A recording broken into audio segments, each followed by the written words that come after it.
Hey guys, thanks so much for stopping by and watching this video. My name is Jeff, and today I want to tell you about a quote I read the other day. It's by Warren Buffett, and he said, "It's usually best to just say no." And so I was wondering, what is he talking about? What does this mean? So I did some reading, and I really learned a lot about what he's talking about. I want to share this with you because I think that this is a really powerful tool, and if you grasp this, you are going to be at a huge advantage in life. So, the name of this presentation is How to Do More by Doing Less. And to provide some clarity on what Buffett said about it's usually best to just say no, he said, the difference between successful and really successful people is that really successful people say no to almost everything. You've got to keep control of your time, and you can't unless you say no. You can't let people set your agenda in life. So what I'm going to share with you is this story, and it's from the book The Snowball, Warren Buffett and the Business of Life by Alice Schrader. And in this book, Warren Buffett tells the story of Mike Flint. Now, Mike Flint, he was a U.S. Air Force trained pilot, and he was Buffett's personal airplane pilot for 10 years.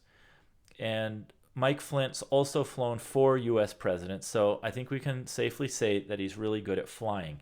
Yet, despite all of his flying skills, he still felt as though he hadn't achieved all of the career and life goals that he'd wanted for himself. So one day Buffett jokingly says to Flint, "The fact that you're still working for me tells me I'm not doing my job. You should be out going after more of your goals and dreams." So Flint asks Buffett for his help, and Buffett tells him to go through this 3-step exercise.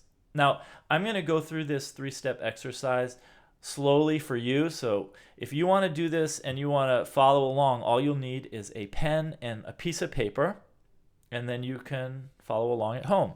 So, step 1. Buffett started by asking Flint to write down his top 25 goals, the things that came to mind when he thought of success in his career and life. So Flint took some time and he wrote them down.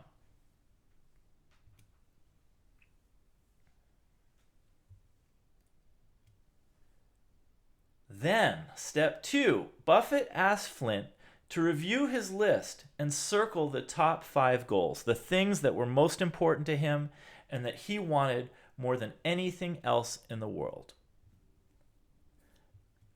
Now, this was a lot harder for Flint, since everything on his list was important to him. After all, that's why he'd written down all 25 things.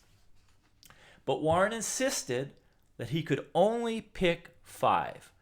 So after some time and thought, he made 5 circles. And then Buffett asked him, "Are you sure these are the absolute highest priority for you?" And Flint confidently replied that indeed they were.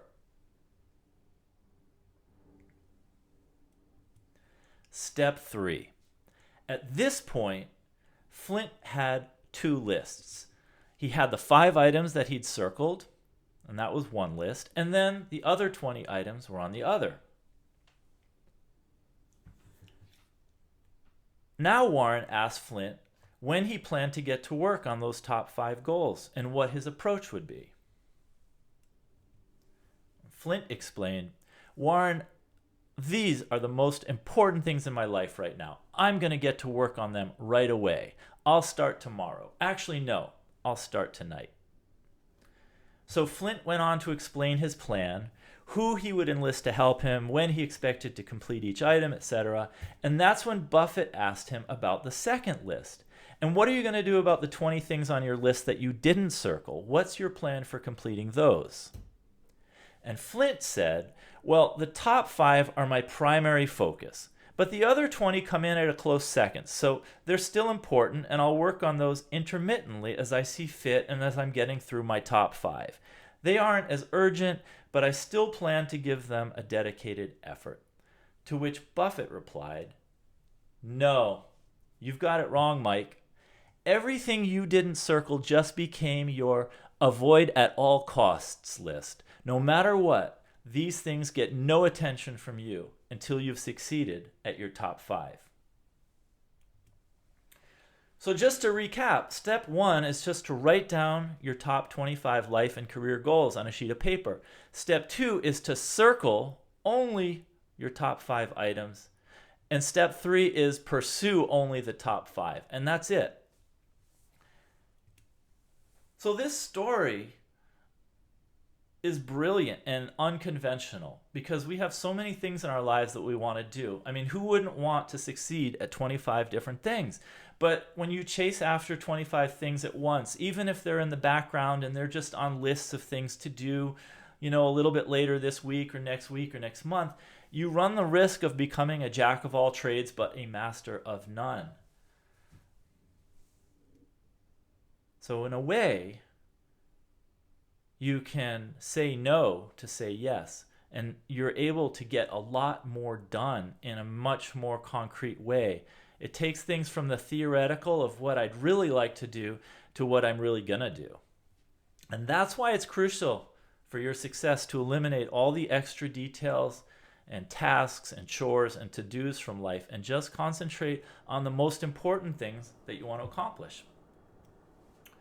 So my question to you is, what 5 goals, you, video YouTube viewer, what are the 5 things that are most important to you, that you want more than anything else in the world?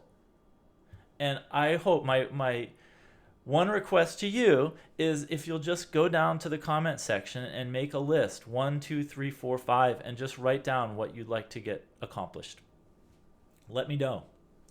I find this fascinating. To me, the reason this is useful is I'm fascinated by investing, and there are a lot of companies that I'm interested in, and I've written them down and I follow these companies, and the list is, after time it gets to be a pretty long list. But when I think about it, I'm really not able to understand 25 different companies really well. If I narrow that down though to understanding 5 of them, then I can get some depth. Then I can become an expert on those 5. But it's highly unlikely I could become an expert at understanding 25 different companies. So I wrote a book about investing. It's a new book. It's on Amazon. It's called Stock Market Intelligence. If these ideas are interesting to you and you'd like to read more about some important factors that can really improve your understanding of different companies and stocks, you might want to check this book out. It's available on Amazon. There's a Kindle version and a paperback version.